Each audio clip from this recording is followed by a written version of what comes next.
Ladies and gentlemen, welcome back to the channel. I'm Tom, I do Disney, hence the name of this channel, Tom Does Disney.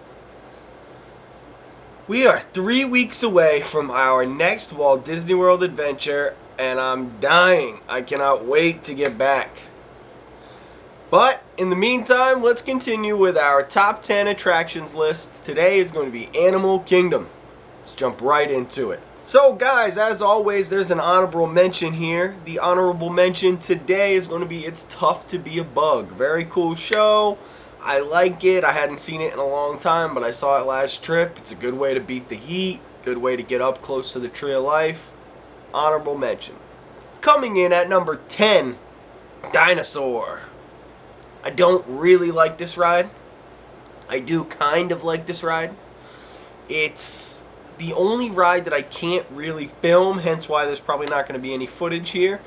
And it's just, yeah, it's dark. I can't film it, which I don't like. I don't like rides that I can't film, really. And I don't know. I have a fast pass for it this coming trip, and I'm just going to try to ride it, no camera, and just take it in and see if it's... I do like the end, though. You know, we're not going to make it! That is one of my favorite, like, ending of any ride, so... Dinosaur, number 10. At number 9, Primeval Whirl. Very fun. It's not the best or worst roller coaster you've ever been on. I forget the name of this type of roller coaster, but there are many of these types of roller coasters throughout the world. It's a classic design roller coaster, and it's fun. You know, you spin around, and it's a good way to just get a little bit of exhilaration if the Everest is a little too big for you.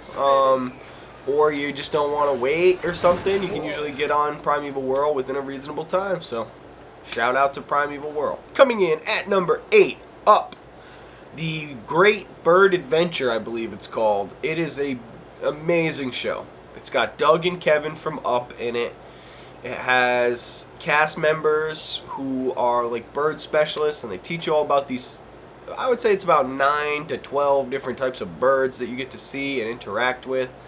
And it's a beautiful show. Great way to just kind of relax at Animal Kingdom. And I really highly suggest going to see this, especially early in the morning when there's, you know, if you're just trying to hang out. It's a great place to hang out. Coming in at number 7, it is Nemo, Finding Nemo the Musical. Beautiful show. Great songs. Crush in that show.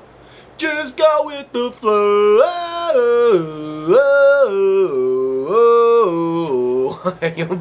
You'll be doing that all day. Like after that show, you'll be humming that thing all day. It is a fantastic show. It's got great props. It's got good interaction as far as the cast kind of gets up into the audience a little bit. And yeah, very good way to beat the heat again at Animal Kingdom. If it's a hot day, you can go inside and relax. It's nice in there. Coming in at number 6, Festival of the Lion King. This show is beautiful. Like really beautiful. I was almost in tears the last time I saw it, and I cannot wait to see it again. I've got fast passes for this upcoming trip. Festival of the Lion King is beautiful. I saw The Lion King on Broadway the year it premiered, and I can tell you that I think that I was more into this show than I was the Broadway show. The 5 spot, halfway through the list, we have Safari. Kilimanjaro Safari, to be exact. It is the essential Animal Kingdom ride. It's the epitome of what the park is. Conservation.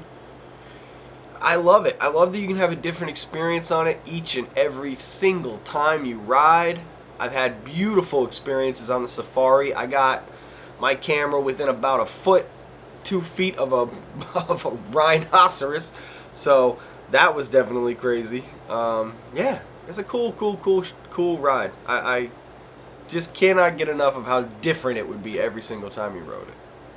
Number 5, Kilimanjaro Safari. Climbing into the top of the list at the 4 spot, we've got Everest, Expedition Everest, Journey to the Forbidden Mountain. This ride is bananas. It is the tallest mountain in all of Florida, which is crazy. It is like the most expensive roller coaster ever built, or at least was at the time that it was built. It is beautiful. The queue's beautiful, the experience is beautiful. If the Yeti was fixed, he'd be beautiful. Disco Yeti is, I've had probably about enough of Disco Yeti, and yeah, I think that one day we'll see them pop the top off of that mountain and fix that guy.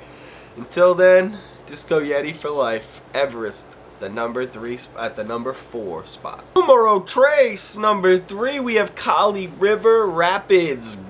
Damn, I love this ride. The theming is so beautiful. It's got the best view of Everest in the entire park. And it's like cool. You don't get, I mean, I've gotten soaked, I've gotten not soaked, so you can get on it and, you know, not have this ultimate fear of you're going to get drenched every single time. And if you are looking to get wet at the park, which is something I'm always looking to do, especially midday, I like to take that water break. That's the place to do it. Kali River. I can't wait to get back on it. It's a ride that I genuinely am looking forward to riding again. Not something that I feel as just played out and I've done it a million times. This is something that I really feels new and fresh to me ever since the refurb came back. So, Kali, number 3. Number 2. This will be hotly contested. In the comments, I can foresee some debate. It's Na'vi River Journey, folks. And this is why. It's beautiful. Na'vi River Journey is the most beautiful ride on property. It's gorgeous. The amount of theming in there is outrageous. The use of projection, not my favorite thing. I'm not going to lie. Feels very universally to me to be having all those projections. But the Na'vi Shaman is the queen of animatronics. Even though I've seen the Hondo Anaka animatronic in the Galaxy's Edge Falcon Queue, it is not better than the Na'vi Shaman. The Na'vi Shaman reigns queen of the animatronics. It's the most lifelike thing. The whole ride's worth just seeing that. But on top of that, you get all the beautiful scenes. You get beautiful pieces of Imagineering, like the projection waterfall with the bubbles underneath it. Hopefully I have good footage of all of this as I'm speaking of it. And yeah, Na'vi River Journey, number 2. Long live the Na'vi Shaman of Song. Before I jump into my number 1, I do want to say that this was something that I debated about putting in the list. Sotuwahe, the Pandora Drum Show, is probably my favorite show in all of Walt Disney World, but I just don't know if it's an attraction. Maybe you could consider it an attraction, but on the other hand, there are things like Bollywood Beat, the street performance show that I did not put into this list. Things like the chair stacking thing in Epcot that did not get put into that list. I feel like there's certain things fall more under streetmosphere than they do attractions.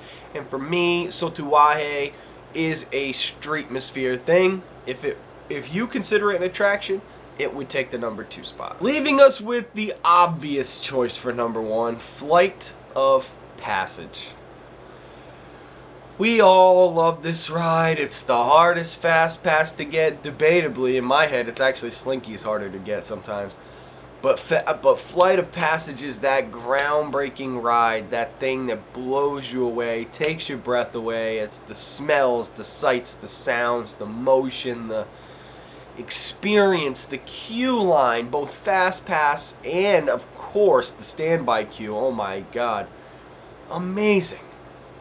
Amazing attraction that I don't know if it will be losing its title as the most advanced Disney ride until Rise of the Resistance. I don't know. I don't think the Falcon's going to pass it. From what I've heard from people, it doesn't.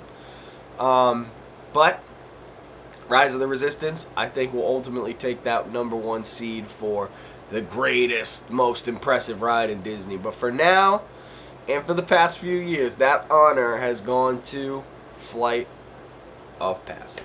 So guys, as always, what did you think of my list? How does it compare to your list? Leave a comment down below. Let's talk about it. I just want to say I've been trying my best to put in as many clips of these rides and attractions as I'm talking about them in these videos as I can. But it's been proving a little more difficult than I thought because I don't hold on to footage. I do delete my footage as I go through my trips. So I just don't have a ton of backlog ride videos. But I hope you guys have been enjoying them. Leave a like if you have been enjoying the kind of upped quality on these at-home videos. And follow my Patreon if you guys want to support the channel. You'll see the Patreons coming in here in just a few seconds. My nice list of Patreons. If you want to join that list, check it out. www.patreon.com/TomDoesDisney. Guys, we're 21 magical days away from our next Disney trip. I will see you real soon. Have a magical rest of your day. Galaxy's Edge. Whew. Just a couple more weeks. See you guys then.